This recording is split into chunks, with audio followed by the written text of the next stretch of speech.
اعوذ باللہ من الشیطان الرجیم بسم اللہ الرحمن الرحیم ان اللہ و ملائکتہ یصلون علی النبی یا ایھا الذین آمنوا صلوا علیہ وسلموا تسلیما اللہم صلی علی سیدنا محمد وعلی آل سیدنا محمد افضل صلواتک و بعدد معلوماتک وبارک وسلم وصلی علیہ۔ حضرت محمد صلی اللہ علیہ وآلہ وسلم کا سفر طائف، سیرت النبی صلی اللہ علیہ وسلم کے سلسلہ میں آج ہمارا موضوع ہے۔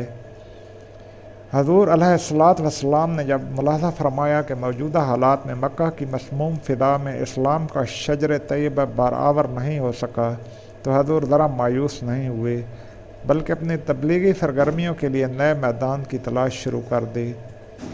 مکہ سے 120 میل کے فاصلہ پر طائف نامی ایک شہر تھا، جہاں اس زمانہ میں قبیلہ بنو ثقیف آباد تھا۔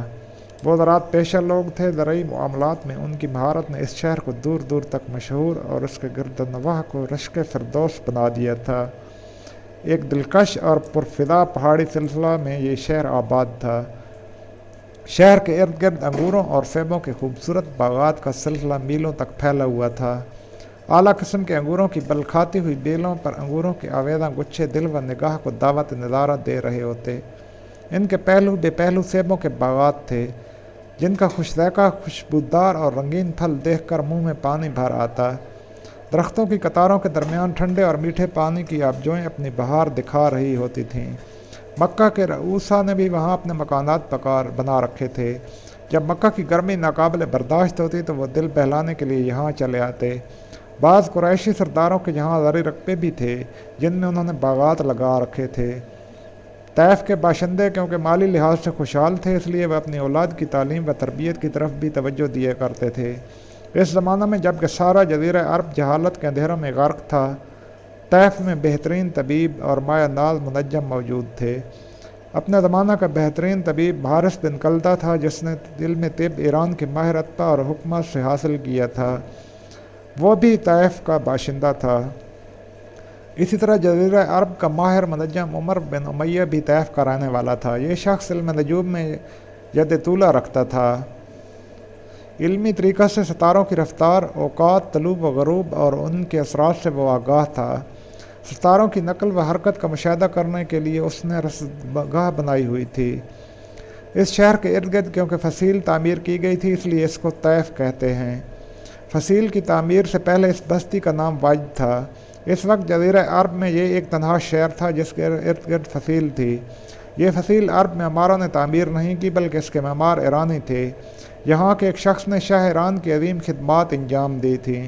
اس نے اس سے پوچھا کہ میں تیری خدمات کے عوض تمہیں کیا انعام دوں؟ اس نے کہا، اے بادشاہ، آپ مجھے ایسے ماہر انجینئر اور کاریگر دیں جو میرے شہر کے ارد گرد فصیل تعمیر کر دیں تاکہ کوئی دشمن اس پر حملہ نہ کر سکے۔ چنانچہ کسریٰ ایران کے بھیجے ہوئے ماہر کاریگروں نے اپنے انجینئروں کی زیر نگرانی یہ فصیل تعمیر کی۔ اس وقت سے اس کا نام طائف ہو گیا۔ شہر میں ایک پہاڑی ٹیلہ ہے جس پر لات کا مجسمہ نصب تھا، جو مشرکین عرب کے 3 اعلیٰ معبودوں میں سے ایک تھا، جو مسلمانوں کے غالب آنے کے بعد مسمار کر دیا گیا۔ طائف کا شہر اپنی گوناگون خصوصیتوں کی وجہ سے حضور علیہ الصلوۃ والسلام کی توجہ کا مرکز بنا۔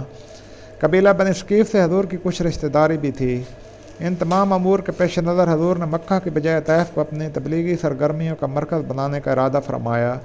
چنانچہ بعثت کے 10ویں سال ماہ شوال میں حضور رحمت عالم صلی اللہ علیہ وآلہ وسلم مکہ سے طائف روانہ ہوئے تاکہ قبیلہ بنو ثقیف کو اسلام کی دعوت دیں۔ شاید ان کے دل اس پیغام حق کو قبول کر لیں۔